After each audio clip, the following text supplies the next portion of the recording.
वर्ग समीकरण के बारे में तो आपने जरूर ही सुना होगा और इससे रिलेटेड कई सवाल किए भी होंगे। वर्ग समीकरण जिसका मानक रूप होता है ax square plus B X plus C बराबर 0। लेकिन क्या आपको पता है कि इसका हमारे डेली रूटीन में या डेली लाइफ में क्या यूज़ है, क्यों हम वर्ग समीकरण को पढ़ते हैं, इसकी क्या आवश्यकता पड़ने वाली है। तो ऐसे हमारे डेली रोटेशन में या दैनिक दिनचर्या में कई ऐसे सवाल आते हैं जिनको हम वर्ग समीकरण के माध्यम से बहुत ही आसान तरीके से कर सकते हैं। जैसा कि एक सवाल आपको बोर्ड पे दिख रहा है, एक आयताकार भाग का क्षेत्रफल है। देखिए, हम कभी भी मकान खरीदते हैं या प्लाट खरीदते हैं या फिर जगह खरीदते हैं तो उसका क्षेत्रफल तो जरूर निकालते हैं, उसकी लंबाई भी मेज़र करते हैं, चौड़ाई भी मेज़र करते हैं। अगर किसी ने हमें घुमा फिरा के बता दिया कि इस तरह से लंबाई है और इस तरह से चौड़ाई है लेकिन कुल क्षेत्रफल इतना है, तब आप कैसे लंबाई और चौड़ाई निकालेंगे। जैसे कि ये सवाल जो है आप बोर्ड पे देख सकते हैं, दिया हुआ है एक आयताकार भूखंड है, मतलब कि भूमि का खंड है, प्लॉट है या जमीन है, जिसका क्षेत्रफल 580 मीटर स्क्वायर दिया। मीटर स्क्वायर इसकी एक यूनिट है। यूनिट मतलब किस में नापा गया है, तो इसे मीटर में नापा गया है। इसकी लंबाई और चौड़ाई किस में नापी गई है, मीटर में। क्षेत्रफल की यूनिट स्क्वायर होती है, राइट। जिसकी लंबाई चौड़ाई के दुगने से एक अधिक है। भाई कोई बोल देता ना लंबाई और चौड़ाई में डबल का अंतर है, दुगना है, लगभग दुगना है, या बोल देते हैं दुगने से एक अधिक है, तब आप लंबाई और चौड़ाई कैसे मेजर करेंगे। तो यही कुछ सवाल में दिया हुआ है, इसलिए हमें वर्ग समीकरण सोल्व करना आना चाहिए। साथ ही साथ वर्ग समीकरण सोल्व करने से पहले वर्ग समीकरण बनाना आना चाहिए। तो आपके इस पाठ्यक्रम में क्लास 10th के चैप्टर नंबर 4 के एक्सरसाइज 4.1 में आपको ये वर्ग समीकरण बनाने की टेक्निक बताई गई है कि आप किस तरीके से वर्ग समीकरण बनाएं। इसके बाद में आपको वर्ग समीकरण सॉल्व करने को आएगा, राइट। तो आज हम सीखेंगे वर्ग समीकरण बनाना, क्योंकि प्रश्न में पूछा गया है, ये जो प्रश्न दिया है इसके ऊपर भी एक प्रश्न है। इस प्रश्न में बोला गया है कि इस सवाल का आप वर्ग समीकरण यानी कि द्विघातीय समीकरण के रूप में इसे निरूपित कीजिए। सिर्फ समीकरण बना के छोड़ना है, समझ रहे हैं आप।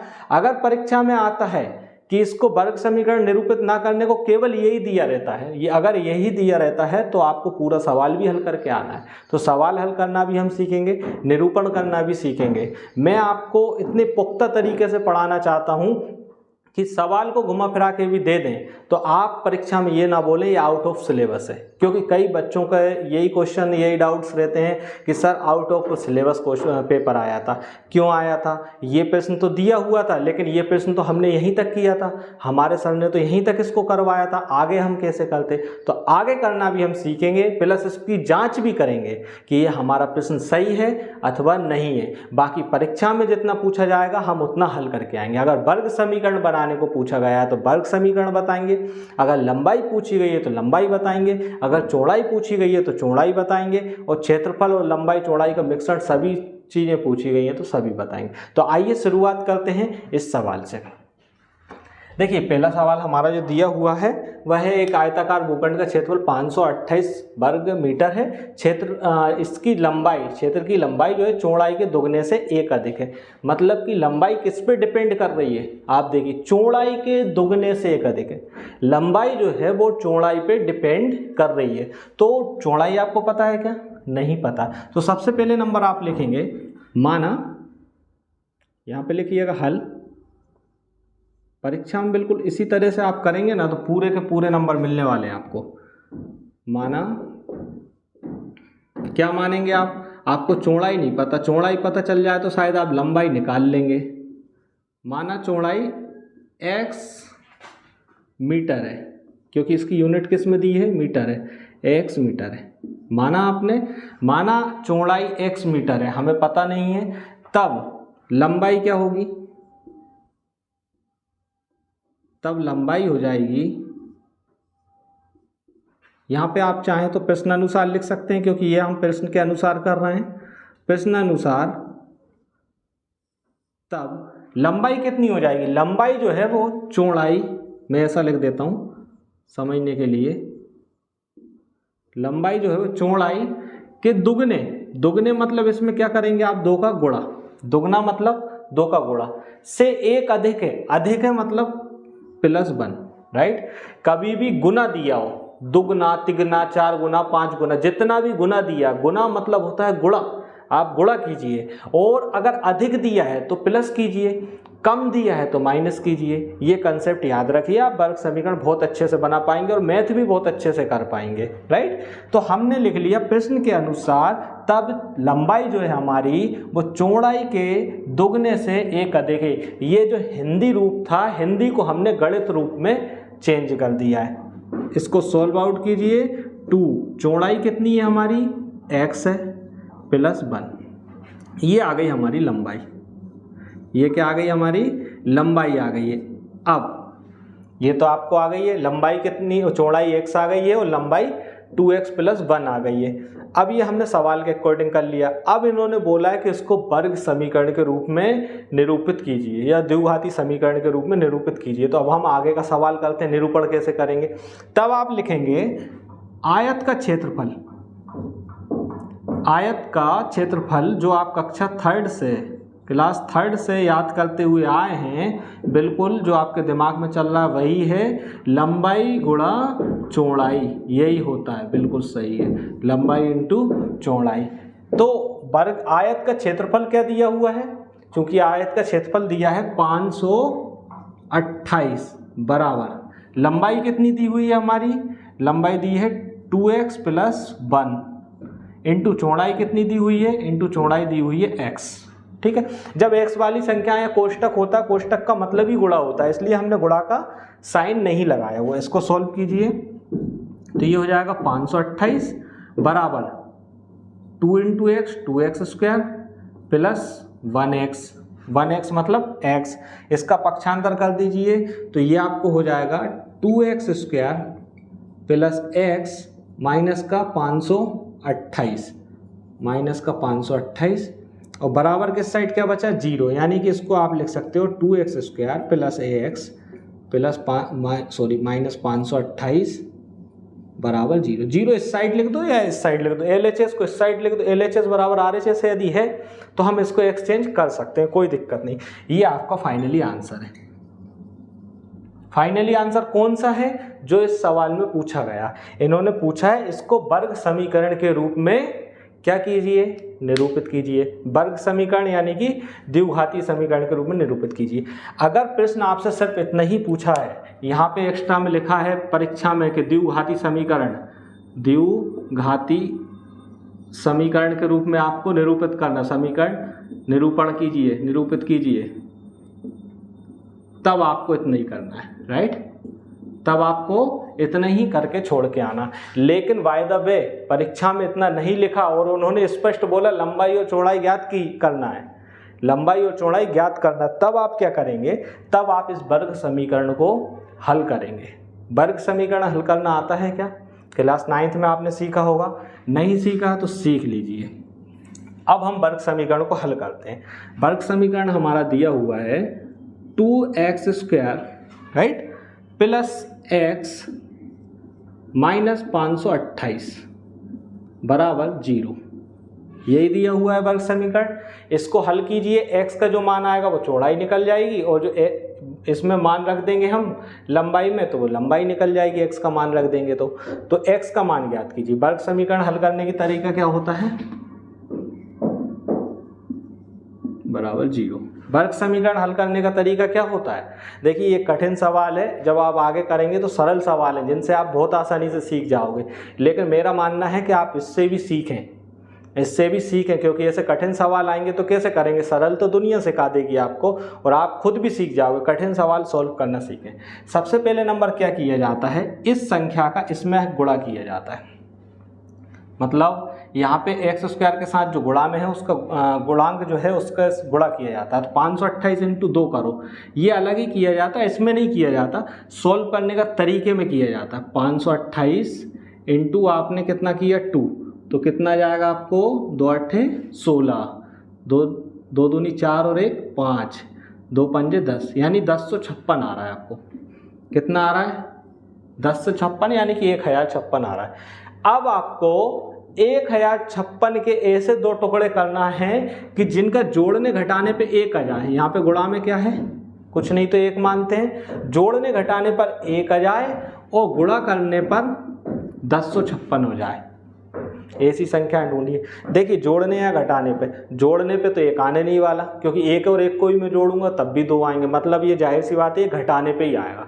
तो अगर हम दो में से एक घटा दें तो कितना हो जाएगा, एक बचेगा, ये तो आंसर आ जाएगा हमारा। लेकिन दो का गुणा एक में करें तो 1056 आ रहा है क्या, 2 एकम 2 नहीं आ रहा है। तो कौन सी संख्याएं लें, ये भी बड़ा कन्फ्यूजन भरा रहता है। संख्याएं कौन सा लें, दिमाग चकराने लगता है कि संख्याएं कौन सा लें। तो संख्याएं लेने का जो तरीका होता है ना वो यहीं से होता है। डिफरेंस कितना आना है, 1 आना है। डिफरेंस कितना आना मतलब माइनस में करने पे कितना आना है, 1 आना है। संख्याएं कौन सी लेना है, जिनका गुणा आपस में 1056 आ जाए। कैसे लेंगे आप, तो इसका आप है ना थोड़ा सा अपने कॉमन सेंस से दिमाग लगाइए। कैसे लगाएंगे वो भी मैं सिखा रहा हूँ। देखिए ये संख्या किसके वर्ग के लगभग है, ये मेरे हिसाब से 30 के वर्ग के ऊपर ही है, क्योंकि 30 × 30 यदि हम करें, समझ ना, 30 × 30 करें तो कितना आएगा, 900 आएगा, 900 आएगा ना। अगर 40 × 40 करें कितना आ जाएगा, 1200 आ जाएगा। लेकिन हमारी संख्या 1056 है, मतलब अब हमें संख्याएं ढूंढना 30 और 40 के बीच में ही है। ये संख्या कैसे मिलेंगी आपको, 30 और 40 के बीच में मिलेंगी, क्योंकि ये 900 आ रहा है, ये 1200 आ रहा, मतलब ये बीच में है कुछ। और बीच में भी कहाँ है, 1100 नहीं आ रहा, ये 1056 आ रहा, मतलब 35 से भी ऊपर है। 35 से भी ऊपर मतलब 30 और 35 के बीच में है, राइट। तो 30 और 35 के बीच में आप, जैसे कि आप ले लो एक बार 31 ले लो और 32 ले लो। अगर 31 और 32 लेते हैं, 2 एकम 2, मतलब अंत में इकाई में क्या आ रहा है, 2 आ रहा है, लेकिन हमारा क्या आना चाहिए, 6 आना चाहिए। 32 और 33 यदि हम लेते हैं, 3 दूनी 6, मतलब ये हो सकती है, संभावना बढ़ गई। गुणा करके देखिए, 33 दूनी 66 की, 6 हासिल आई, 6, 33 3 कितने होते हैं, 99, 99 और 6 105। देखिए आ गया ना। तो इस तरह से आप संख्याएं लेंगे, राइट। तो संख्याएं हमें मिल गई हैं। हमारी कौन सी संख्याएं हैं, 32 और 33, जिनका गुणा करने पे 1056 आता है, राइट। तो अब इसको आप सोल्व करेंगे। यहाँ पे आपने गुणा करके देख ही लिया था, 1056 आपका परिणाम आ रहा था, ठीक है। और आपकी संख्याएं निकल गई, कौन सी निकाल ली आपने, 32, वो 33 और 32, 33 और 32 आपने संख्याएं निकाल ली, मतलब इन दोनों का गुणा करने पे 1056 आ गया। दूसरी बात, 33 में से 32 जाएंगे, कितना बचेगा, एक ही तो बचेगा। सोल्व कीजिए, तो इसको आप लिखेंगे 2x² प्लस, इस 1 की जगह पे क्या लिख देंगे आप, यहाँ पे 1 है ना गुणा में, इसकी जगह आप लिख दीजिए 33 माइनस 32 इंटू x है ना, x लिख दिया, माइनस 528 लिख दिया, बराबर 0। ये स्टेप दोबारा से समझिए, थोड़ी सी जटिल है पर कठिन नहीं है। 528 का गुणा हम यहाँ करते हैं, जो भी अंक होता है हमने गुणा किया तो हमें मिला 1056। अब 1056 के हम ऐसे 2 टुकड़े करते हैं कि जोड़ने या घटाने पे 1 आ जाए। तो 1 तो तभी आ सकता, माइनस करने पे, जोड़ने पे कभी 1 आ ही नहीं सकता। क्या क्या जोड़ोगे आप, 1 और 1 भी जोड़ोगे 2 आ जाएगा, तो मतलब माइनस करने पे आना है। तो हमें वो संख्याएं ढूंढना है। तो संख्याएं ढूंढने का तरीका क्या है कि 1056 जो है किसके लगभग है, 30 के वर्ग के लगभग है। 30 का वर्ग तो 900 होता है, लेकिन 40 का वर्ग 1200 होता है। तब हम क्या करेंगे, 30 और 40 के बीच की ऐसी 2 संख्याएं लेंगे मिलती जुलती, जिन्हें माइनस करने पे 1 हो। या तो 31 32 लेंगे, या 32 33 लेंगे, या 34 35 लेंगे। तो हम संख्याएं लेते चलेंगे, 2-3 संख्याओं में हमारा फाइनली आंसर आ जाएगा।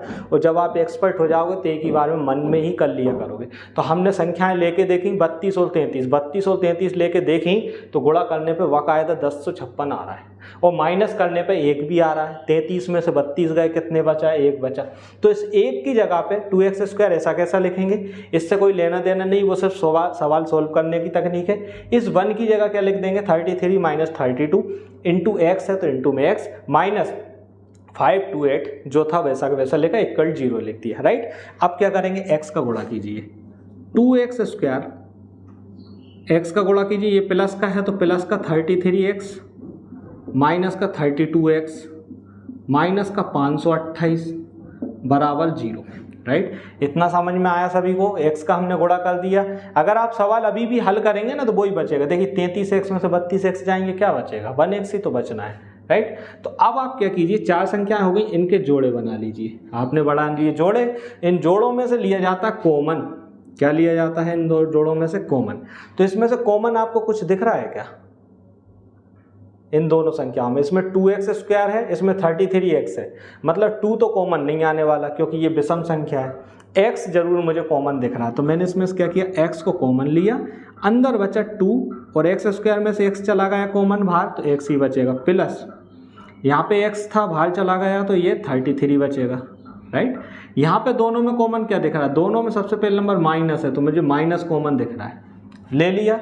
इसके बाद में यहाँ पे कॉमन क्या है, यहाँ पे कॉमन मैं बता देता हूँ कि कॉमन लेने का तरीका ये है कि जो यहाँ बचा वही यहाँ बचेगा। तो यहाँ पे कितना 32 है, यहाँ पे कितना 2 है, तो जाहिर सी बात है इसमें कॉमन कितना आएगा, 16 आएगा, 16 के अलावा कुछ नहीं आएगा।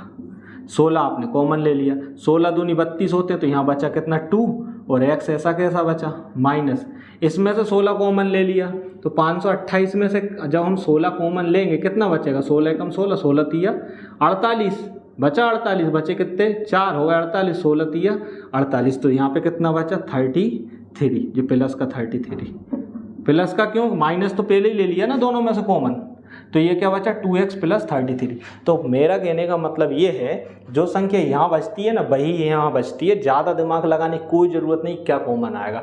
आप सिंपल देख लो कि यहाँ पे 2x है, यहाँ पे 32x है, मतलब कि यहाँ पे 16 निकल के आएगा, क्योंकि 16 निकलेगा तभी ये 2 होगा, 16 निकलेगा तभी ये 2 होगा। देखिए ना, इसके अलावा ये 33 आ गई, 33 थोड़ी ना इनमें से कुछ कॉमन आएगा, तो लीगल फॉर्मेट यही है 16 ही कॉमन आएगा। तो अब आप क्या करेंगे, अब इन दोनों में से कॉमन क्या आ रहा है, अब इन दोनों में से कॉमन देखो 2x + 33, 2x + 33 दोनों में है, तो मैंने दोनों में से कॉमन ले लिया 2x + 33।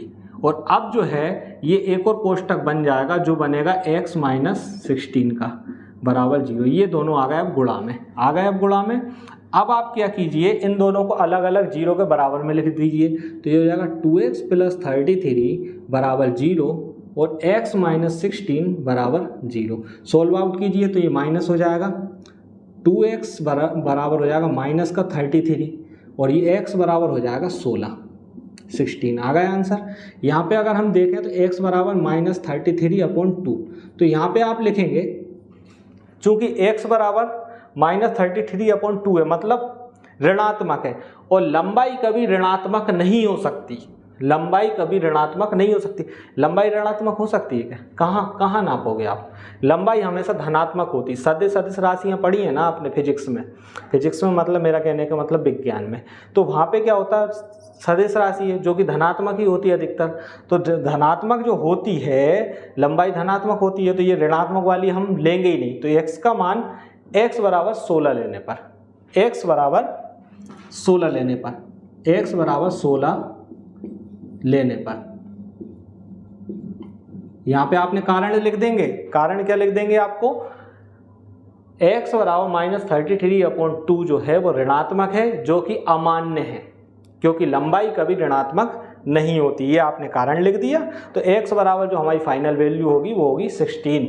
जब x बराबर 16 होगी, तो ये मैं थोड़ा साफ कर देता हूँ, यहाँ पे समझिए, x बराबर जब हमारी 16 है मतलब कि हमारी चौड़ाई कितनी हुई, चौड़ाई हमारी हो गई, हमने क्या माना था, x माना था ना 16 मीटर, इसकी यूनिट क्या दी हुई है 16 मीटर, चौड़ाई निकल गई। लंबाई क्या हो जाएगी, लंबाई आपकी हो जाएगी, क्या है लंबाई 2x + 1, तो ये हो जाएगा 2, x का मान 16 + 1, 16 दूनी 32, 32 + 1 कितना होगा 33 मीटर, ये आपकी लंबाई हो गई। तो जो आपसे सवाल में पूछा है ना लंबाई और चौड़ाई याद कीजिए, तो आप बता देंगे 16 मीटर चौड़ाई है और 33 मीटर इसकी लंबाई है, ठीक है। अब आपको भी कंफर्म होना चाहिए कि आंसर हमारे सही निकले हैं या नहीं निकले हैं, तो बिल्कुल आप भी चेक कर लीजिए। यहाँ पे हम चेक कर लेते हैं, इसका चेकआउट लगाइए। चेकआउट कैसे लगाएंगे, आयत के क्षेत्रफल का सूत्र क्या होता है, लंबाई गुणा चौड़ाई, तो आप बोलेंगे क्षेत्रफल बराबर, यहाँ पे आप चेक करना है खुद की संतुष्टि के लिए, सवाल में करके नहीं आना। क्षेत्रफल बराबर होता है लंबाई गुणा चौड़ाई, होता है लंबाई कितनी है हमारी 16 है, 33 है, चौड़ाई कितनी है आपकी 16 है, गुणा कीजिए 16 तिया 48, हासिल आई 4, 16 तिया 48 और 4 52। देखो क्षेत्रफल 528 आ गया, जो कि सवाल में भी दिया हुआ है 528। तो ये आपने चेकआउट भी लगा लिया, इसका चेक कर लिया। इस तरह से आप सवाल करेंगे। तो सवाल जो आप कर रहे हैं ना, पूरी तरीके से इसमें पारंगत होना चाहिए। मेरा कहने का मतलब ये, मेरा पढ़ाने का ही तरीका ये है कि आप सवाल में जो पूछा है और उसके आगे पूछने की जो संभावना है, उन संभावनाओं को क्लियर करते चलिए। कभी भी आप फेल नहीं होने वाले। फेल होने से, परीक्षा में फेल होने से मतलब नहीं है। फेल होने से तात्पर्य है कभी भी गणित का कैसा ही सवाल हो जाए आप उसको सोल्व कर पाएंगे। ठीक है, तो फिलहाल में सवाल में केवल इतना ही पूछा गया था, इसको वर्ग समीकरण के रूप में निरूपित कीजिए, हमने इतना किया। लेकिन अगर परीक्षा में लिखा है वर्ग समीकरण में निरूपित नहीं करना, आपको इतना ही दिया है और ये नहीं दिया द्विघाती में निरूपित कीजिए, तब आपको पूरा सवाल करके आना पड़ेगा। ठीक है, और जब भी आप सवाल हल करो, अगर वह उत्तर चेक करने लायक है तो उसको चेक जरूर करो, अगर आपको आता है तो। जैसे कि इसका हमने उत्तर चेक करके देखा, लंबाई गुणा चौड़ाई करके देखी, 528 आया, मतलब हमारे आंसर बिल्कुल सटीक हैं। राइट, तो वीडियो कैसी लगी आपको? वीडियो अगर आपको वास्तव में पसंद आई है, आपको लगा है कि आपको बहुत अच्छा नॉलेज प्राप्त हुआ है, तब इसको लाइक कीजिए, अदरवाइज लाइक मत कीजिए। लाइक की आवश्यकता नहीं है, क्योंकि अगर आपको पसंद नहीं आई है तो हो सकता है मेरी इसमें कमी हो, मैं इसमें और इम्प्रूवमेंट करूँगा। राइट, लेकिन अगर पसंद आई है तो लाइक कीजिए, शेयर कीजिए अपने दोस्तों के साथ में, सहपाठियों के साथ में, और चैनल पे यदि नए आए हुए हैं तो चैनल को सब्सक्राइब कीजिए। कुछ पुराने लोग भी हैं जिन्होंने सब्सक्राइब अभी तक नहीं किया हुआ हो, तो वह भी सब्सक्राइब कीजिए। वीडियो को पूरा देखने के लिए आप सभी लोगों का बहुत बहुत धन्यवाद।